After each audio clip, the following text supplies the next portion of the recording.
Hi, today we are going to discuss one very important topic, how to make your last minute plan for the accounts paper for the CA Foundation exam. This is exclusively for this June 23 exam. Now every term you need to plan separately for that particular term based on the past papers. So we will also analyze today all the past papers, how was the trend, how every term the question comes, and based on that we will make our plan. So before getting into the plan, I want to tell you one thing. There are even in the past, students have told many a times that even though they write the complete paper, they are not getting good score in accounts. So there are a couple of reasons. First, you should know that as a student, you should know what are the way the papers are evaluated. That is very important. The CA Institute used to publish this in the magazine, but maybe you people are not reading it. There are a couple points you need to keep in mind. First thing, out of these 100 marks, 20 to 25 marks is theory, and you don't make the theory with same seriousness as practical part.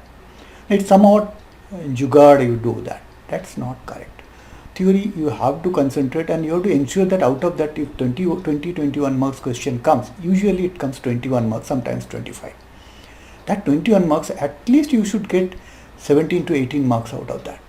Because out of that 12 marks is true false. If you do right thing, you get full marks on that.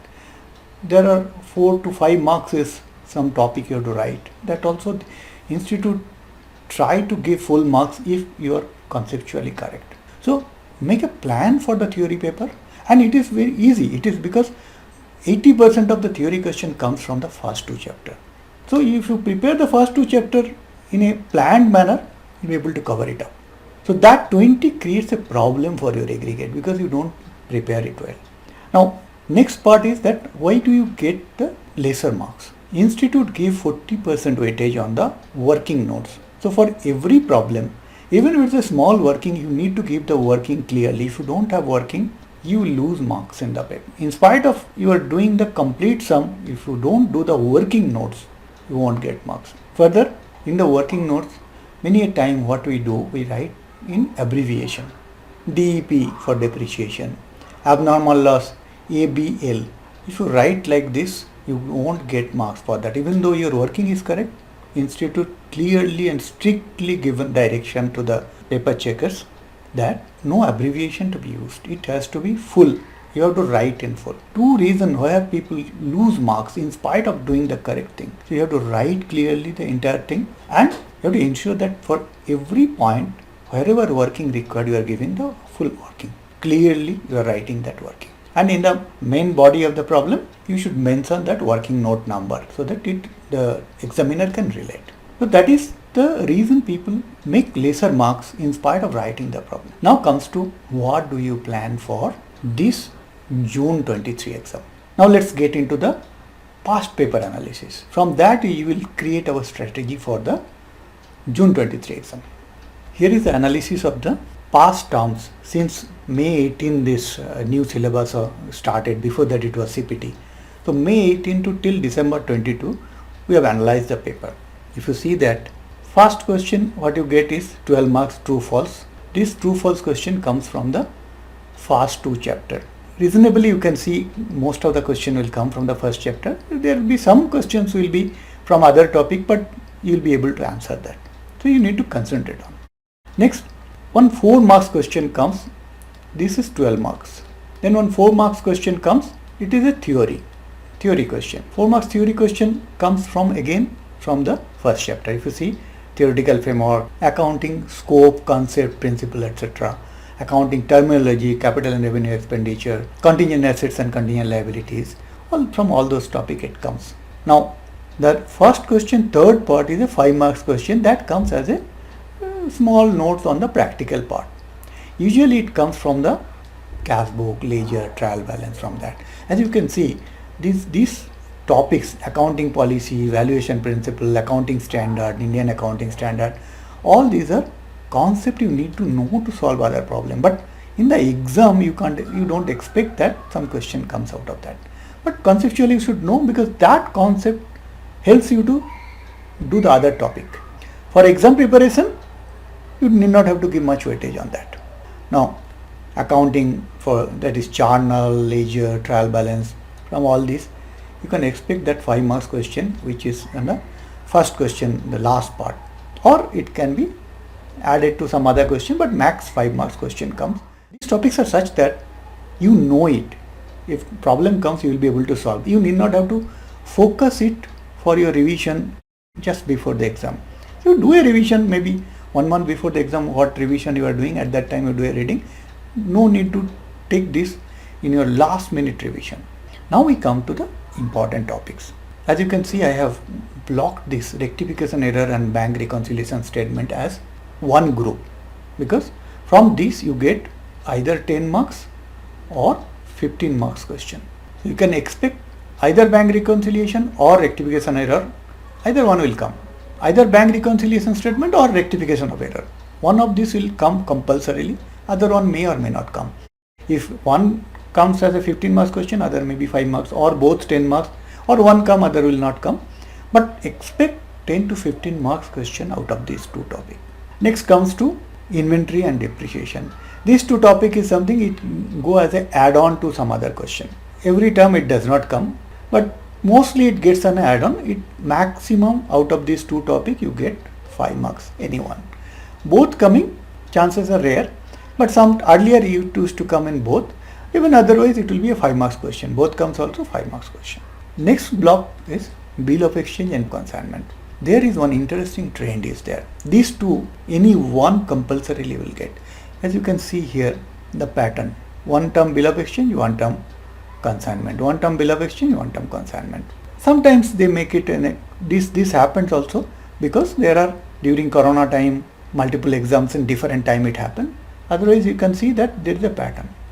So based on this pattern of last 4 terms, last term bill of exchange has come. Now you can expect consignment. I am not saying that bill of exchange will not come, there is a guarantee, but probability of consignment coming is more. So from this you can expect a 10 marks question on consignment. So you can give a lesser weightage on the bill of exchange, which you can do a revision earlier, not on the last moment. Then comes to sale of goods, average due date, account current. Out of these three, there also there is a pattern. Every alternate term, this average due date, account current came together. Whichever term it came, one of this, the sale of goods came. Last term, if you see, average due date, account current came. Previous term, sale of goods, account current. Before that, average due date, account current. So from this pattern, if you see, you can expect that sale of goods 5 marks will come. Average due date or account current, out of these two, 5 marks will come. But recent days, what we have seen, account current, both are same, because if you do average due date and account current preparation, you will be able to solve the problem. It does not require a really a huge revision, but trend is more to get question on account current than average due date. Then comes to final accounts. This is something it's a no-brainer. You have to revise it because 15 marks question you get from this. Sometimes 20 marks question also come. Very rarely you will get, even if it's showing some term it is 10 marks, then 5 marks of something related to manufacturing, or if it is you are getting non-manufacturing, the 5 marks question on manufacturing. So expect 10 to 15 marks question. Minimum 10, maximum 20, but average you can say 15 marks question. So in any case you are getting a question out of it. Partnership you are getting 15 marks question, compulsorily 15 marks question. This is 100%, no question asked that it may come or may not come. All other topic can be may or may not. Partnership 100%, 15 marks question. Then financial statement for non-profit organization. This is again a 10 marks question, 100% it will come. Every topic, every term. So there is no question, you have to prepare it well. Third is company accounts. 15 marks question, one single question, every term it comes.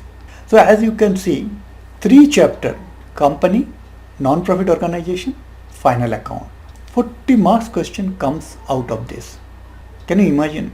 From 3 chapter you get 40 marks questions. Now you have the first topic, 20 marks question you have to have first question, 12 mark which is a compulsory question. This is again compulsory. 12 plus 4 plus 4. This 20 marks, this 4 marks will be theory, 4 marks will be some practical question. This is true false. First question compulsory, you have to do it out of theory. Then 3 chapters. So 20 plus 3 chapters together 40 marks. 60 marks covered in 4 topic. From rest of the topic you have to ensure that you get another 40 marks, you get 80 marks. So what is your next priority? If these are sure shot it is coming.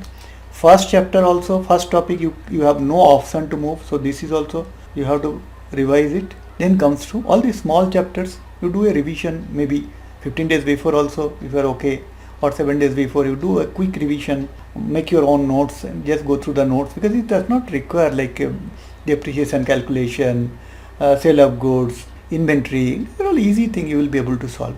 Then focus on after these 3 topics. Next focus will be final account. Again this is a sure shot. You can say these 4 topics cover you 55 plus 20, 75 marks coming out of 4th chapter.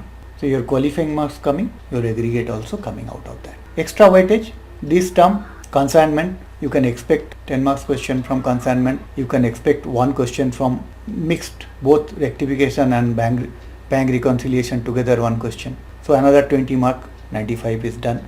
Balance all these small topics together will be another 5 marks or 10 marks question. So that's how you need to prepare. So if you take your priority, I would say first one is the first priority. You can't stop it.